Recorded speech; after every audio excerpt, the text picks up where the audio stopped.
Hi అండి, అందరికీ నమస్కారం. ఈరోజైతే నేను చేగోడీలు చేస్తున్నాను.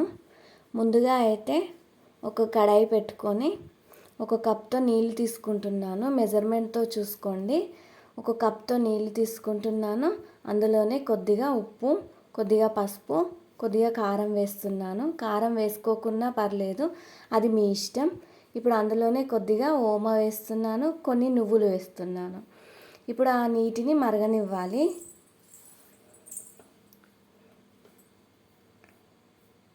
ఇప్పుడు ఇలా మరుగుతున్న నీటిలో కొద్దిగా నెయ్యి వేస్తున్నాను. నెయ్యి లేకుంటే నూనె కూడా యాడ్ చేసుకోవచ్చు, ఎందుకంటే చేగోడీలు మంచిగా గుల్లగా వస్తాయి. ఇప్పుడు ఏ కప్తో అయితే వాటర్ తీసుకున్నానో అదే కప్తో బియ్యం పిండి వేస్తున్నాను. ఈ బియ్యం పిండి వేసాం కదా, ఇదంతా మంచిగా కలిసేలా కలుపుకోవాలి. గ్యాస్ స్టవ్ ఆఫ్ చేశాను. గ్యాస్ స్టవ్ ఆఫ్ చేసేసి ఇప్పుడు ఈ పిండిని అంతా మంచిగా కలుపుకోవాలి. ఇలా కలుపుకున్న దాన్ని ఒక 10 నిమిషాలు పక్కన పెట్టేద్దాం, ఎందుకంటే వేడి నీళ్ళు కాబట్టి అదంతా కలుపుకునేసరికి మెత్తగా అయిపోతుంది. ఇలా వేడిగా ఉన్నప్పుడే పిండిని బాగా ఒత్తేసుకోవాలి. ఇలా చపాతీ పిండిలా వస్తుంది. మీకు గట్టిగా అనిపించినట్టయితే కొద్దిగా వాటర్ కూడా చల్లుకోవచ్చు. కొద్దిగా వాటర్ పోసుకుంటూ పిండిని మెత్తగా కలుపుకోండి. ఇలా కలుపుకున్న పిండిని ఇలా చిన్న చిన్న చేగోడీల్లా చేస్తున్నాను. చూడండి, కొంచెం గట్టిగా అనిపిస్తే కొన్ని నీళ్లు చల్లుకుంటూ, లేదంటే చేతులకు తడి చేసుకుంటూ ఇలా చిన్న చిన్న చేగోడీల్లా చేసుకోవాలి.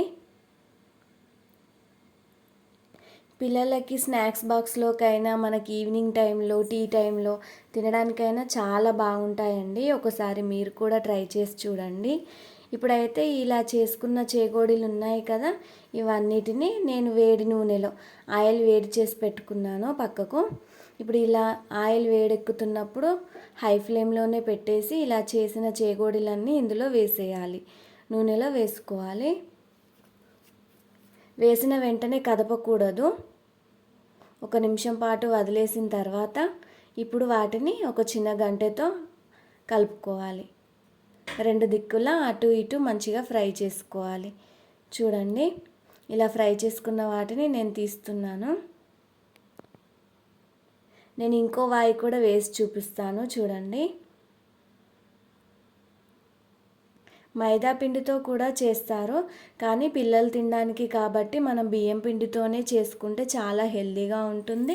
అలాగే టేస్ట్ కూడా చాలా బాగుంటుంది.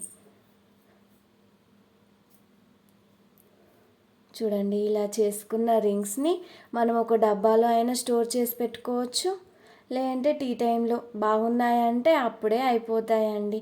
ఒకసారి ట్రై చేసి చూడండి. పిల్లలకి స్నాక్స్ బాక్స్లో పెట్టడానికి చాలా హెల్ప్ఫుల్ అవుతుంది. థ్యాంక్ యూ ఫర్ వాచింగ్ అండి. Please like, share and subscribe.